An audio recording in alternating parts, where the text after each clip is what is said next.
एसएसटीपी classes में स्वागत है बच्चों। आप सभी कैसे हैं? अभी आप 12वीं इतिहास चैप्टर 6 भक्ति सूफी परंपराएं का प्रश्न उत्तर पढ़ रहे हैं। आज मैंने बहुत ही महत्वपूर्ण प्रश्न लिया है कि और किस तरह शासकों ने नैनार और सूफी संतों से अपने संबंध बनाने का प्रयास किया, अर्थात राजा जो है संतों से किस प्रकार अपना संबंध बनाए रखते थे। चलिए बच्चों उत्तर सजाते हैं। नैनार शिव भक्त को कहते हैं। नैनार संतों की संख्या 63 थी।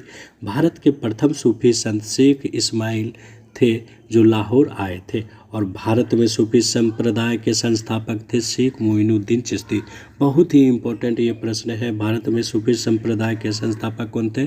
शेख मोइनुद्दीन चिश्ती। परीक्षा की दृष्टि से भी और कंपटीशन की भी दृष्टि से शेख मोइनुद्दीन चिश्ती दरगाह कहाँ है? अजमेर में है। और अजमेर कहाँ पड़ता है? राजस्थान में। सूफी की जानकारी हमें आईने अकबरी से मिलती है, और आईने अकबरी के लेखक अबुल फजल है। कौन है? अबुल फजल।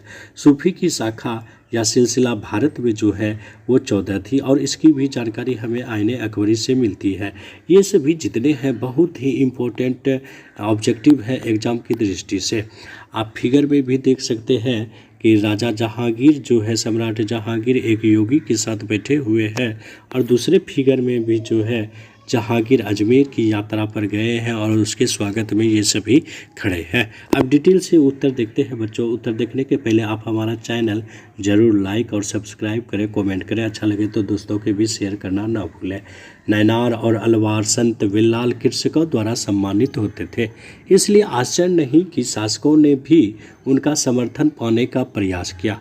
अतः राजा लोगों के ऊपर शासन करने के लिए नैनार और सूफी संतों से अपने संबंध बनाने का प्रयास किए, और इसके लिए उन्होंने बहुत सारे कार्य किए जो इस प्रकार है। अब इसे मैंने पॉइंट में सजाया है बच्चों।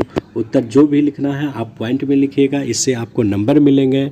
चलिए पहला पॉइंट है, सुंदर मंदिर बनाकर चोल सम्राटों ने दैवीय समर्थन पाने का दावा किया और अपनी सत्ता प्रदर्शन के लिए सुंदर मंदिरों का निर्माण कराया, जिनमें पत्थर और धातु से बनी मूर्तियां सुसज्जित होती थी। इस तरह इन लोकप्रिय संत कवियों की परिकल्पना को जो जन भाषाओं में गीत कर रचते वो गाते थे, मूर्त रूप प्रदान किया। कौन लोग?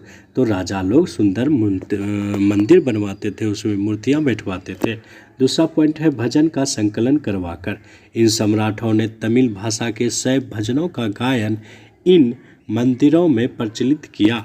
उन्होंने ऐसे भजनों का संकलन एक ग्रंथ तवरम के रूप में करने का भी जिम्मा उठाया।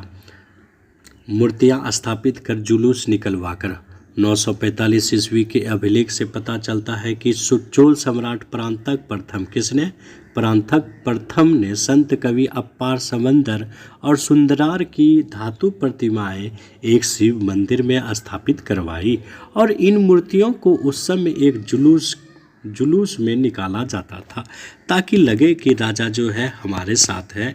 अगला पॉइंट है, इमारत बनवाकर। अब जो है सूफी संत के बारे में आते हैं, वहाँ तक आप अलवार और नैनार के बारे में जानें। अजमेर स्थित ख्वाजा मोइनुद्दीन चिश्ती की दरगाह पर मोहम्मद बिन तुगलक, जिसका शासनकाल 1324 से 51, पहला सुल्तान था जो इस दरगाह पर आया था, किंतु शेख की मज़ार पर सबसे पहली इमारत मालवा के सुल्तान गियासुद्दीन खिलजी ने 15वीं शताब्दी के उत्तरार्ध में बनवाई। किसने सबसे पहले इमारत बनवाई? तो गियासुद्दीन खिलजी ने 15वीं शताब्दी के उत्तरार्ध में। चूँकि यह दरगाह दिल्ली और गुजरात के जोड़ने वाले व्यापारिक मार्ग में थी, अतः अनेक यात्री यहाँ आते थे। अगला पॉइंट है बच्चों, मन्नतें मांगने और पूरी होने पर। 16वीं शताब्दी तक आते आते अजमेर की दरगाह बहुत ही लोकप्रिय हो गई थी। इस दरगाह को जानने वाले तीर्थयात्रियों के भजनों ने अकबर को यहाँ आने के लिए प्रेरित किया। अकबर यहाँ 14 बार आया, कभी तो साल में 2-3 बार, कभी नई जीत के लिए आशीर्वाद लेने अथवा संकल्प की पूर्ति पर, या फिर पुत्रों के जन्म पर भी जो है अकबर ये चिश्ती की दरगाह पर आते थे, शेख मोइनुद्दीन चिश्ती की दरगाह पर आते थे। अगला पॉइंट है बच्चों, दान भेंट देकर। उन्होंने यह परंपरा 1580 तक बनाए रखी।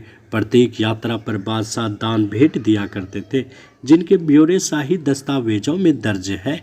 उदाहरण के लिए 1567 ईस्वी में अकबर ने तीर्थ यात्रियों के लिए खाना पकाने हेतु एक विशाल देग दरगाह को भेंट की।